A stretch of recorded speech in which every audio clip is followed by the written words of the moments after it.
Hi everybody, welcome to your first online geometry video.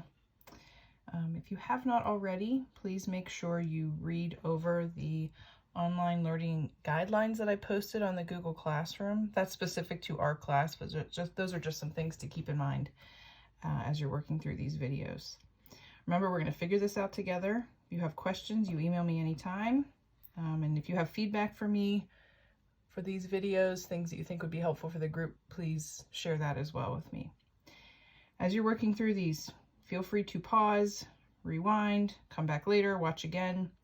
That's the nice thing about these. You'll have this lesson, you can access it as often as you need. And make sure you are taking notes. What's not going to work for us is for you just to watch this and hope that you've absorbed the material. So please make sure you're taking notes in your notebook.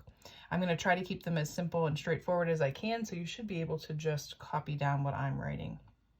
Okay, so we're going to start Unit 9 today, the Pythagorean Theorem, which I think you've heard of before, but we're going to start from scratch here. 9.1 is the Pythagorean Theorem. So go ahead and get your notes set up. Pause right now if you need to. Let's get these labeled. We're going to try to stay nice and organized since you don't have note packets in front of you. Okay, we're going to take some notes. So here's what the Pythagorean Theorem says. In a right triangle, here's the short version, a squared plus b squared equals c squared. That's a period. Now, you need to know what these things are, of course. So in a right triangle only, let's draw a right triangle. Should put that right angle in there. Two of the sides, they're called legs. We're going to label A and B. Those can be interchanged. It doesn't matter which is which. Okay, so again, those are called the legs. That third side, across from the right angle, will always be labeled C. And if you remember this word, that is called the hypotenuse. Okay, so that side that is across from the right angle, which by the way is also the longest side of the triangle, we call it the hypotenuse. So this theorem says if you have a right triangle with those sides labeled, and you plug the numbers into here, this equal sign should remain true. So a squared plus b squared will always equal c squared. Okay, so let's look at just some basic examples of that. Let me draw a right triangle. Now I'm going to put sides on here that I already know work. Let's call that leg 3, this leg 4, hypotenuse 5. So a squared plus b squared equals c squared will look like 3 squared plus 4 squared equals 5 squared. Now those squareds are very important. We'll talk about that piece in just a second. But if I simplify this a little bit more, I get 9 plus 16 after squaring those. On the right hand side I get 25, and of course, yes, 25 does equal 25. So if we know this is a right triangle, those numbers will always work out in that way. Now here, let's make a note right away. This is not equal. You have to have the squareds on there. So a plus b does not equal c. Obviously, 3 plus 4 does not equal 5, but 3 squared plus 4 squared does equal 5 squared. Okay, so keep that in mind. The squareds have to be there. Okay, so let's try another straightforward example here. We'll call this example 2. A second to find one. Let's just say we have this triangle here. I'm going to label 2 of the sides this time. Put a right angle in there. So we've got 20 feet on the hypotenuse. We've got 5 feet on one of the legs, and let's just call that unknown side x. So we're going to find x. Now, because this is a right triangle, we are allowed to use the Pythagorean theorem. So I'm going to start here. Let's plug in what we have. Now, here's where you need to be a little bit careful. The hypotenuse must go in for C. Must go in on this side where it's just that one side all by itself. So the other two sides, 5 and x, can be a and b, and those can be interchanged, but I'm going to start this way. We've got 5 squared plus x squared equals 20 squared. No need to take a square root yet. We're going to square everything we can first. So this turns into 25 plus x squared equals 20 squared is 400. Still not ready for a square root yet. We're going to subtract 25 from both sides. So x squared equals 375. That's obviously not the length of that side. Now we take a square root. So we're going to take a square root of both sides. X is approximately, you can use your calculator to help you with this, 19.4 feet. Okay, sometimes you get nice whole numbers out of that, sometimes you don't. Don't expect to get nice whole numbers. That does not mean you are wrong.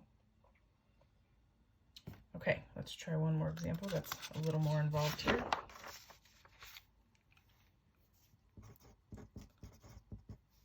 Okay, so take a second and draw this diagram with me here.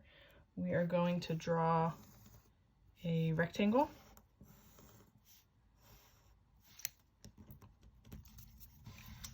The width is 12 feet. The diagonal, put that in there, is 20 feet. We're going to try to find the area. Okay, so let's think about this. We know that this is a rectangle. So our formula from the last unit is just base times height. We have a possible base, that means we need to find this height. But if you notice, once that diagonal is thrown in there, and since we have a rectangle, we do have a right triangle we can work with. So this actually starts out just like the other problem. Okay, so we need to find this height. And we'll do that using the Pythagorean theorem. So let me set this up. We've got 12 squared plus h squared equals 20 squared. I'm just looking at this portion of the diagram, that right triangle. Okay, square everything you can first. 144 plus h squared equals 400. Again, subtract 144 first from both sides. H squared is 256, and then we can take a square root with the help of your calculator. That height is 16, exactly this time, 16 feet. Okay, and then let's not forget to go back and answer the problem. They wanted the area, so now we can say, okay, area equals base times height. It is 12 feet times this new height that we found, 16 feet, or 192. Remember, feet times feet gives us square feet, or feet squared. There's our final answer. Okay, that's how the Pythagorean theorem works. Now, the next thing we're going to do with this, we're going to look at what's called the converse of the Pythagorean theorem. If you remember, if you rearrange the order of that statement, we call that the converse. We're not saying that something is not equal, we're just going to reverse the order. Okay, so this is 9.2, the converse of the Pythagorean theorem. Okay, so here's what it says. If you have a triangle and you're able to show this, that a squared plus b squared equals c squared, then the triangle is a right triangle. The only time that works is in a right triangle. Whoops, fell off the page there. That's what the rest of that says.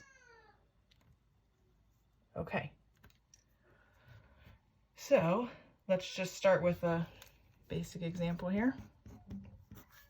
Let's draw a little triangle. I'm going to put 3 numbers on there. Notice I did not put a right angle in there yet. I don't, of course, want to go by just what the picture looks like. I need to test this out. So I want to know if it works in the Pythagorean theorem, that we can say that yes, that is a right triangle. Just make sure you put the numbers in the right spot.